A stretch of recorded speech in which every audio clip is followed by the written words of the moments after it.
Well, Russian state media sources are reporting the arrest of what are described as 8 suspects in connection with Saturday's explosion on the Kerch Bridge. The 12-mile-long bridge connects Russia to Crimea, the Ukrainian territory it annexed in 2014.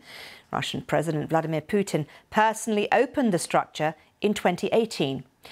Well, this is the blast and its aftermath. The Russian Federal Security Service says 5 Russian citizens and 3 people from Ukraine and Armenia had been detained.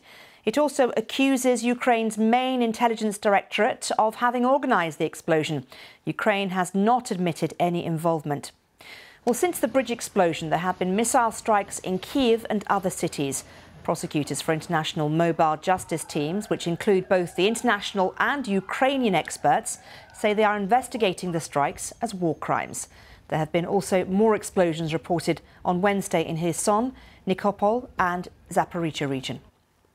Well, our correspondent in Kyiv, Hugo Bachega, updated us on the developments over the past few hours. Russia says it's detained 8 people in connection with the explosion that hit the Crimea bridge on Saturday. It says it was a terrorist attack that was caused by a lorry explosion, and it has blamed the Ukrainian intelligence service for this explosion. The Ukrainians haven't acknowledged having any kind of involvement in this blast, and the spokesperson for the Ukrainian intelligence service said the statement by the FSB in Russia was nonsense. That explosion in Crimea triggered a wave of missile attacks by Russia that hit multiple cities across the country on Monday. 19 people were killed, more than 100 injured, as many cities came under attack, including here the capital, Kyiv. Yesterday, President Zelensky addressed a virtual summit of G7 leaders, and he asked for more air defense capabilities. He said this is the kind of technology, kind of equipment that the Ukrainians need to protect the country from the threat of Russian missiles. He also called on the West to find new ways to apply political pressure on Russia and support Ukraine. Well, the head of the UN's nuclear watchdog has said he is deeply worried about the continued loss of power supplies to the atomic energy site at Zaporizhzhia. The Ukrainian reactors have been occupied by Russian forces and require a supply of electricity to function. Well, they're currently running on backup generators, but officials from Ukraine's state-run nuclear energy company say Russia is not allowing supplies of fuel to be delivered. Meanwhile, NATO defence ministers are gathered in Brussels for the start of 2 days of talks to discuss how to step up and sustain support to Ukraine as Russia escalates its attacks. The US and Germany have already said they'll provide advanced air defence systems after President Volodymyr Zelensky on Tuesday called for the West to help Ukraine create an air shield. The NATO Secretary-General, Jens Stoltenberg, spoke ahead of the meeting.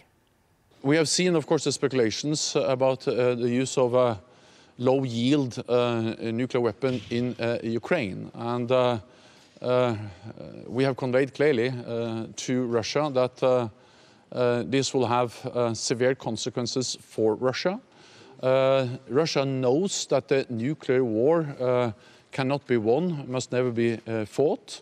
And we are, of course, also closely monitoring the Russian nuclear posture. We haven't seen any changes in the nuclear posture of Russia, but we will remain vigilant. We will continue to monitor closely because the nuclear threats, the nuclear rhetoric and the veiled threats from Russia are dangerous and reckless. Well, let's cross live to Brussels with our correspondent Jessica Parker, who is there. And Jessica, what do leaders hope to achieve over the coming days? Yeah, well, first up this afternoon, we've actually got a US-led contact group, as it's called, of around 50 nations to discuss support for Ukraine. And this is all a kind of pre-scheduled set of meetings. It's worth bearing that in mind. But obviously, following those attacks that we saw earlier this week with missiles raining down on Ukrainian cities, there has been this real focus on air defense systems. As you were mentioning before, President Zelensky of Ukraine calling for an air shield to protect civilian infrastructure across his country. Of course, I think that's widely recognised to bring challenges. Ukraine, a very large country, but I think part of the discussions will absolutely be this afternoon around that issue and what more countries can provide. As you say, we've had announcements from Germany and the United States. Whether other NATO ally countries might make further announcements, we'll have to wait and see. But also for NATO defence ministers, as they meet for dinner later today and continue on talks to tomorrow, something that they're looking at as well is their stockpile of weapons.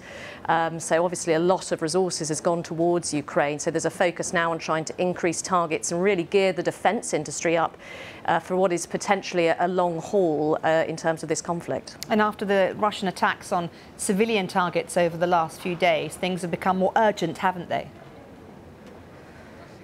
Yeah, I mean, Jens Stoltenberg has talked about the sort of most serious escalation that we've seen in quite a long time since the start of this conflict. So I think there is that added sense of urgency. And then there's some other factors playing into this too, not just the attacks that we saw in Ukraine. There's also this issue of infrastructure, energy infrastructure, transport infrastructure. So that's also going to be forming part of the discussions. You'll remember, our audience will remember too, that the Nord Stream pipelines, whilst not in use, saw what many suspect was acts of sabotage. We don't know who was responsible for that, but there are lots of conversations about what resilience can be built in order to protect vital pieces of infrastructure over the coming winter. Jessica, thank you very much.